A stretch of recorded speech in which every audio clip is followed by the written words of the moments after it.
Welcome to the deep dive. Our mission here is pretty simple.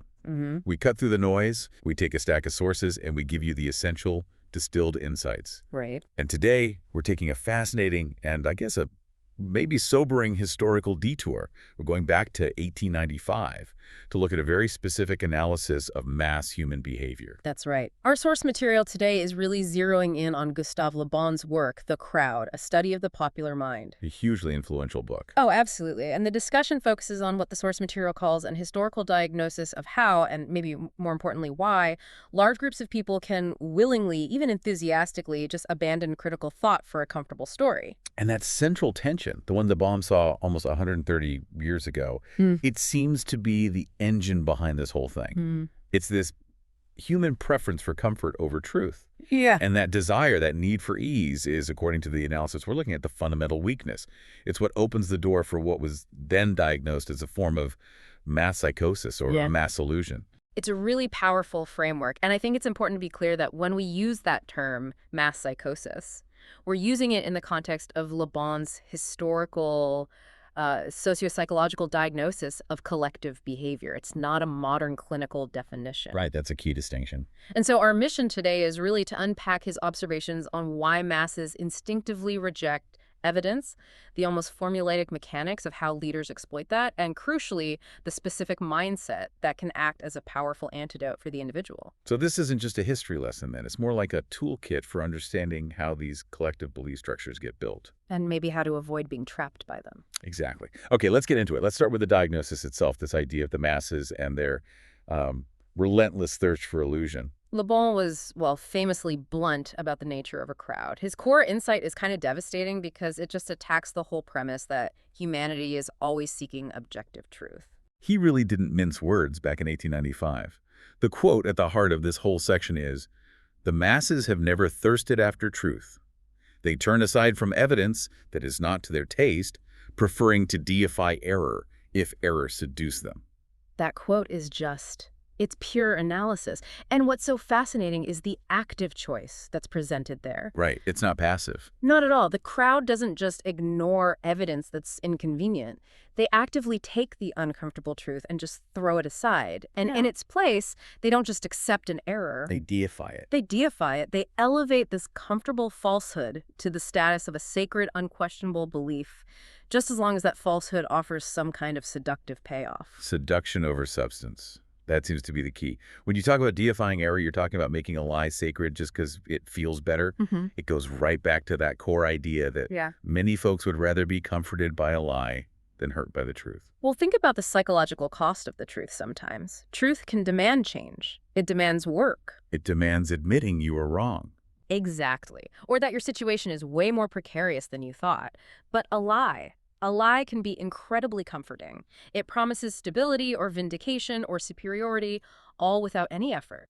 It's just the path of least psychological resistance. And this isn't just a big political or social thing, right? I mean, you see this in your own life. Oh, of course. It's easier to believe an unhealthy habit isn't that bad, or that the inconvenient truth about your finances is just going to, fix itself. Precisely. It's short-term comfort winning out. And that inherent human weakness, that desire for a comforting story over a challenging truth, that's the foundation that any kind of mass manipulation rests on. So the lie that offers easy answers becomes way more appealing when the truth is difficult or divisive. Infinitely more. And Le Bon's point was that this isn't some temporary lapse. It's a permanent characteristic of the collective mind. Once a group starts operating as a crowd, its intellectual capacity plummets, and its emotional responsiveness just spikes. That makes perfect sense. Okay, so if that preference for the comforting error is the foundation, then the next logical step is to understand the playbook leaders use to exploit it. Right. And that brings us to section 2, the mechanics of leadership that come from this thirst for illusion. If comfort is the currency, what makes you a master of the crowd versus its victim? The source material lays this out in a very neat, almost mechanical binary. It's a playbook, and it works perfectly because it's built entirely on exploiting that basic human aversion to psychological pain. Let's start with the path to mastery, which is all about selling the fantasy. The analysis of Le Bon's work basically says that to become a leader, you just have to supply them with illusions. And tell people what they want to hear. That's it. You don't have to be right. You just have to be pleasing. And the core lesson here is It's terrifyingly simple. Whoever can supply those illusions is easily their master. The person who doesn't challenge existing beliefs, who just affirms the collective bias and paints a desirable, if totally fictional picture of reality, they win. They win the crowd's allegiance without any resistance. Yeah, because they're serving the deepest emotional appetite of the group. They're literally delivering psychological stability. And that must require absolute certainty from the leader, right? Yeah. You can't be wishy-washy if you're selling a fantasy. No, absolutely. The crowd demands certainty and simplicity. Nuance, complexity, doubt. Those are the enemies of the crowd mind. So the successful master provides simple, concrete explanations, usually assigning blame, and performs that certainty. They become the unwavering embodiment of the lie. The lie the crowd has already deified. Yeah. Exactly. Okay, so now let's flip it. Let's look at the other, much more painful path, the path to victimhood. If selling the fantasy makes you the master. Then becoming the enemy is just as simple. You just have to attempt to destroy their illusions. And tell people they are wrong. Precisely. In the binary system of the crowd, whoever tries to destroy the illusions is always their victim. You show up with facts, with evidence, with a reality check that contradicts the cherished, comfortable story. And you're not a messenger of truth. You're an existential threat. A threat to the group's mental comfort. That's it. So the one who sells the fantasy wins power, and the one who brings the reality check, they lose everything. Their standing, their credibility. Often everything else, too. It's a ruthless system because it completely bypasses logic. It operates only on the audience's desire for emotional gratification. And what's so crucial to get here is that the crowd sees the destroyer of the illusion as like a moral aggressor. The crowd has invested its identity, its comfort, its security into that deified error. So when you attack the error, you're attacking them. You're attacking their identity. And that rejection isn't intellectual, it's tribal, it's deeply emotional. That's why Le Bon saw it as such a consistent, powerful dynamic throughout history. It really makes you wonder then, is it even possible to resist this kind of emotional gravity? The whole dynamic seems designed to just pull every individual into the fantasy. And that leads us, thankfully, to the solution that's presented in the source material, the individual antidote. If the mass mind is driven by a craving for comfort, the grip of that mass behavior has to be broken by the exact opposite choice. The pivot point, the critical moment, is when an individual chooses reason over comfort. This is where it gets really interesting, because that choice means you have to shift your allegiance away from the group's story and back toward your own integrity and observation.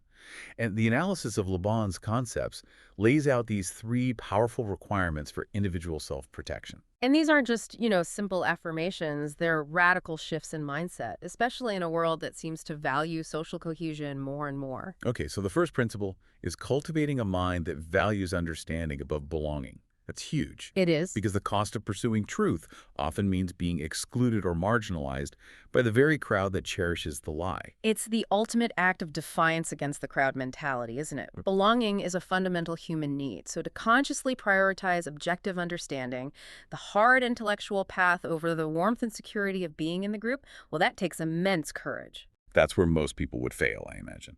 I think so. The pain of exclusion often outweighs the pain of believing a known falsehood. Le Bon's antidote demands intellectual solitude, if it comes to that, for the sake of integrity.